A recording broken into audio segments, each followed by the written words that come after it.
নমস্কাৰ বন্ধুসকল, welcome to my YouTube channel. মই আগৰ ভিডিঅ'টোত দেখুৱাইছিলোঁ কেনেদৰে আপোনালোকে আপোনাৰ ইম্পৰ্টেণ্ট ফাইলবোৰ লুকাই থৈ দিব পাৰে। তো তেনেদৰে লুকাই থৈ দিলে আনে যদি শ্ব' হিডেন ফাইল কৰি দিয়ে তেনেহ'লে আপোনাৰ ফাইলবোৰ দেখা হৈ যাব। মই এই ভিডিঅ'ত দেখুৱাম আন এটা পদ্ধতিৰ দ্বাৰা কেনেদৰে ফাইলবোৰ হিডেন কৰি থৈ দিব পাৰি। তো বলক আমি ভিডিঅ'টো আৰম্ভ কৰোঁ। ইয়াৰ কাৰণে আপুনি আপোনাৰ কম্পিউটাৰটো অপেন কৰি লওক আৰু কম্পিউটাৰলৈ গুচি যাওক। তাৰপিছত আপুনি যিটো ফাইল হিডেন কৰিব বিচাৰে সেই ফাইলটোলৈকে আপুনি গুচি যাওক। সাপোজ মই MAAN মেন নামৰ ফাইলটো হিডেন কৰিব বিচাৰোঁ। ইয়াত আপুনি দেখা পাইছে মই কম্পিউটাৰত গ'লো, তাৰপিছত ডিস্কত গ'লো, তাৰপিছত মই এই ফাইলটো হিডেন কৰিব বিচাৰোঁ। ইয়াৰ কাৰণে কি কৰিব লাগিব ভালদৰে চাই লওক। ওপৰত আপুনি CMD লিখি এণ্টাৰ কৰি দিয়ক।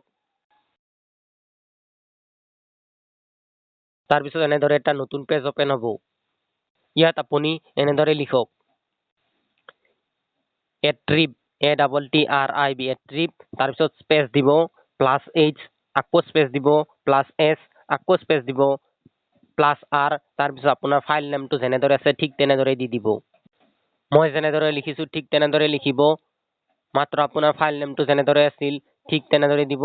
তাৰপিছত এণ্টাৰ কৰি দিব, আপোনাৰ ফাইলটো হিডেন হৈ যাব।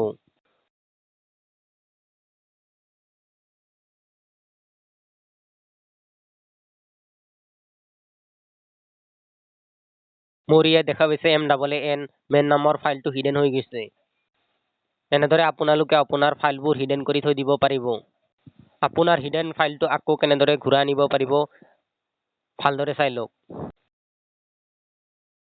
ইয়াৰ কাৰণে আকৌ আপুনি কম্পিউটাৰলৈ গুচি যাওক। তাৰপিছত আপোনাৰ ফাইলটো য'ত আছিল সেই ঠাইলৈকে গুচি যাওক। মোৰ ইয়াত দেখা পাইছে কম্পিউটাৰ, তাৰপিছত ডিস্ক আৰু মোৰ ফাইলটো ইয়াতে আছিল। মই ইয়ালৈকে আহিলোঁ। মই মোৰ হিডেন ফাইলটো ঘূৰাই অনাৰ কাৰণে আকৌ একেদৰে ওপৰত CMD লিখি এণ্টাৰ কৰি দিম। একেদৰে নতুন এটা পেজ অপেন হৈ গৈছে। ইয়াত আপুনি এনেদৰে টাইপ কৰক attrib space -H -S space -R, তাৰপিছত আপোনাৰ স্পেচ দি পেলাই আপোনাৰ ফাইল নেমটো যেনেদৰে আছিল ঠিক তেনেদৰে দি দিয়ক। মই যেনেদৰে লিখিছোঁ ঠিক তেনেদৰে লিখিব। মাত্ৰ আপোনাৰ ফাইল নেমটো যেনেদৰে আছিল ঠিক তেনেদৰে দি দিব। তাৰপিছত এণ্টাৰ কৰি দিব, আপোনাৰ ফাইলটো আকৌ দেখা হৈ যাব।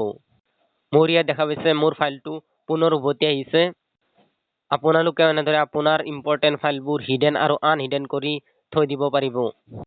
মোৰ ভিডিঅ'টো ভাল লাগিলে লাইক কৰিব, কমেণ্ট কৰিব, শ্বেয়াৰ কৰিব আৰু মোৰ চেনেলত যদি প্ৰথম হৈ থাকে আপুনি তেনেহ'লে মোৰ চেনেলটো ছাবস্ক্ৰাইব কৰিবলৈ নাপাহৰিব। ধন্যবাদ।